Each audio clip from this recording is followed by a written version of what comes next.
గణేష్ నిమజ్జనం జయప్రదం చేయాలని భోగి గణపతి పీఠం వ్యవస్థాపక ఉపాసకులు నగర గణేష్ ఉత్సవ సమితి జిల్లా గౌరవ అధ్యక్షులు దూసర్లపూడి రమణరాజు పిలుపునిచ్చారు. బుధవారం ఉదయం గణపతి పీఠంలో నవరాత్రి దీక్ష పరులతో ప్రత్యేక పూజలు చేశారు. ఊర్ధ్వ గణపతి స్వామితో నగర సంకీర్తన ఘనంగా నిర్వహించారు.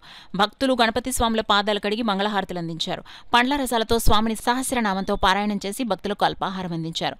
రమణరాజు మాట్లాడుతూ నగర గణేష ఉత్సవ సమితి జిల్లా కమిటీ ఆధ్వర్యాన పిఠాపురం, తుని, సామలకోట, జగ్గంపేట, ప్రత్తిపాడు, గొల్లప్రోలు, చేబ్రోలు, అన్నవరం, మున్నగు ప్రధాన పంపారేవు ప్రాంతాల్లో గణేష్ విగ్రహాల నిమజ్జన నిర్వహణ ఏర్పాట్లు చురుగ్గా జరుగుతున్నాయన్నారు. కాకినాడ రూరల్లో సూర్యారావుపేట బీచ్ తీరంలో, కాకినాడ నగరంలో జగన్నాథపురం, వినాయక్ సాగర్ వద్ద విగ్రహాల నిమజ్జనం జరుగుతుందన్నారు. మాలకొండయ్య అధ్యక్షతన దువ్వూరు సుబ్రహ్మణ్యం పర్యవేక్షణలో పదాధికారులు జిల్లా వ్యాప్తంగా అధికారులతో సమావేశం నిర్వహించిన విషయాన్ని వివరించారు. 1000 మంది కమిటీలకు స్వయంభూగా వెలిసిన కాణిపాక, అయినవెల్లి, బిక్కవోలు, కాకినాడ భోగి గణపతి, సత్యదేవ చిత్రాలతో రూపొందించిన ప్రత్యేక ప్రశంసా పత్రాలు అందించే ఏర్పాట్లు చేశామన్నారు. సత్యలక్ష్మి, పల్లవి, విజయలక్ష్మి, నాగమణి, కమలాదేవి, పద్మ, శ్రావణి, సుబ్బలక్ష్మి తదితరులు పూజలు నిర్వహించి సంకీర్తనలు కొనసాగించారు.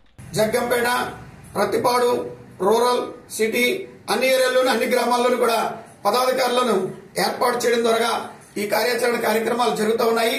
సమితి జిల్లా అధ్యక్షులుగా మాలకొండ గారు, అదేవిధంగా గౌరవ సలహాదారుగా దువ్వూరు సుబ్రహ్మణ్యం గారు, రూరల్ కోఆర్డినేటర్ గా రంబాల వెంకటేశ్వరరావు గారు, అదేవిధంగా ఈ యొక్క ప్రాంతాలలో ఆ యొక్క రేవులు ఉన్నటువంటి ప్రాంతాలలో ప్రత్యేకించి తుని దగ్గర ఉన్నటువంటి, అన్నవరం దగ్గర ఉన్నటువంటి ఆ పంపారు ప్రాంతాల్లో కూడా ప్రత్యేకంగా అధికారులందరూ కూడా ఎంఆర్ఓలు, కమిషనర్లు, జాయింట్ కలెక్టర్ గారు యొక్క ఆదేశాలతోటి అక్కడ క్రేన్లు, భారీ ఫ్లడ్ లైట్లు, గజయితగాళ్లు, టెంట్లు ఇవన్నీ కూడా ఏర్పాటు చేసి ఎక్కడ కూడా ఎటువంటి అపశృతులు లేకుండా గణేశ నిమజ్జనోత్సవానికి ఏర్పాట్లు జరుగుతూ ఉన్నాయి.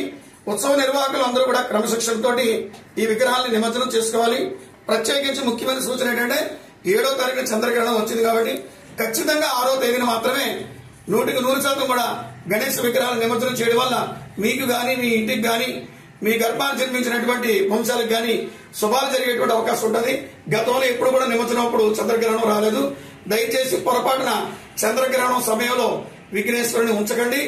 విగ్రహాలని ఆ యొక్క చంద్రగ్రహణం అయిపోయిన తర్వాత విగ్రహాలు కనపరచనేటువంటి అపశృతులకు తావించుకోకండి అని చెప్పి భోగి గణపతి పీఠం ప్రత్యేకంగా తెలియజేసుకుంటోంది.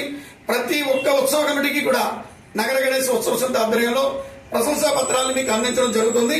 అన్నదానాలు జరిగే లోపు ఈ ప్రశంసా పత్రాలు అందరికీ కూడా పదాధికారుల ద్వారా అందజేయబడతాయి. ఈ కార్యక్రమాలు నిమజ్జనోత్సవానికి ఏర్పాట్లు చేసినటువంటి ఆ ప్రభుత్వానికి, జిల్లా యంత్రాంగానికి, ప్రతి ఒక్కరికి కూడా భోగి గణపతి పీఠం ప్రత్యేకమైనటువంటి ధన్యవాదాలు తెలియజేస్తూ క్షేమస్థైర్య, విజయ, అభయ, ఆయురారోగ్య, అష్టైశ్వర్యాలు ఈ ఆధ్యాత్మిక ప్రగతికి దోహదపడుతున్నటువంటి వారందరికీ కూడా కలగాలని మనస్ఫూర్తిగా నగర గణేశ ఉత్సవ సమితి కోరుకుంటూ స్వాగతిస్తోంది.